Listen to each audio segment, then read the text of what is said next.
So, a few thoughts on Dave Taylor. As I think about Dave, besides his humor and the fact that he was generally a good person, I look at Dave as a catalyst, certainly in my life.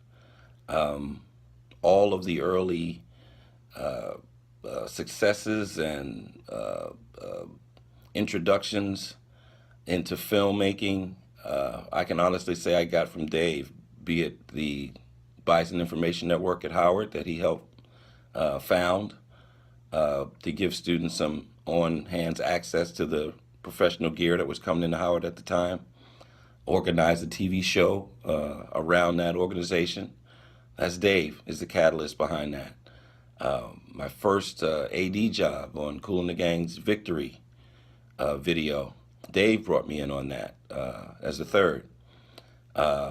Introduction to Joel Hinman, who had a music video production company in the early days of music videos and branched out to form one to focus on giving directors of color an opportunity. Dave made that introduction to Joel.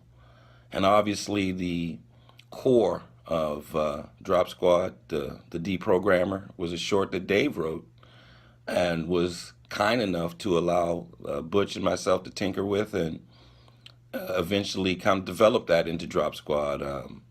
So that was Dave. He was a catalyst, a creative catalyst, a creative force.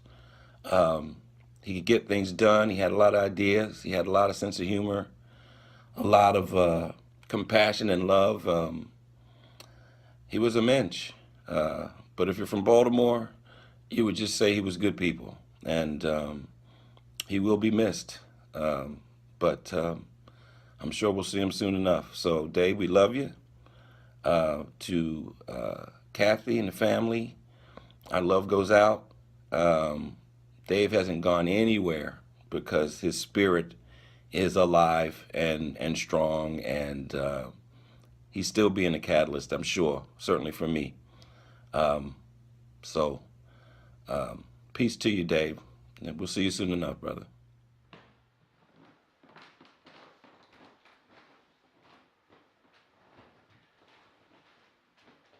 Hi, my name is Joel Hinman. I knew Butch and Dave back in the day when they were kind of Key and Peele, 30 years ahead of their time. Let that be a lesson. Um, Dave and I used to go out to a little place on Lower Broadway, Brazilian joint, and they had very good ropa vieja.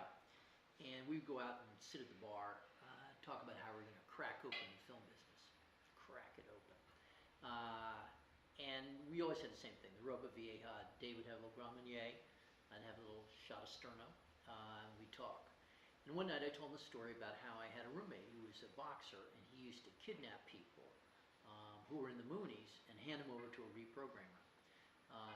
David never said anything, never heard a word about it, but I'll bet you by dawn he'd gone and read the story Drop Squad. And that's just who he was.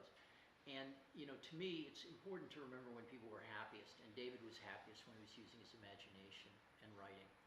Um, in my experience, the film business was a rough business, and I saw David treated roughly.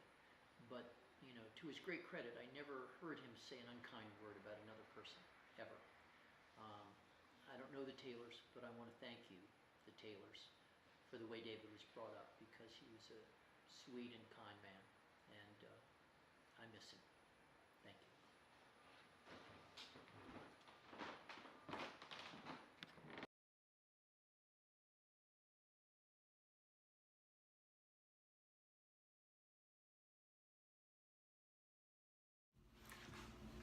Freshman orientation, 1978, Howard University. That's when I first met David. I remember it like it was yesterday. We were all sitting in a room waiting for the program to start, and toward the back there was a crowd of people talking to David, listening to him make stories. They were laughing, having a good time. He was pretty much holding court. He's David being David. Of course, and when I say a crowd of people, I mean girls, right? I mean, David loved to be around women, and clearly they loved being around him. You see, back then, being attractive, light skinned with a big fro, and having tons of charisma. For some odd reason, women like that stuff. Not so much now, but back then they ate it up. I knew that I had to be friends with this guy.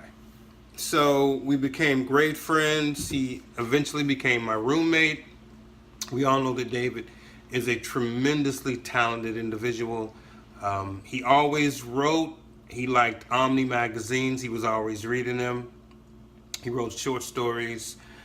Even back then, he wrote plays. He was a creative. And as creative and as talented as he was just an amazingly good guy. He was a great friend. But David wasn't perfect. When I met him, the only thing he could cook was something called Mapo, whatever the hell that is. He couldn't wash dishes. Everybody knows you start with your glasses first and you end with your pots, not the other way around. Come on, bro. But aside from that, David was just a tremendous person. From the day that we became roommates to the day that he passed, David and I never spent more than 30 days without saying hi to each other, picking up the phone, talking. I spoke with him all the time. I miss him tremendously, like we all do. And David, if you're listening, I'll see you on the other side, bro.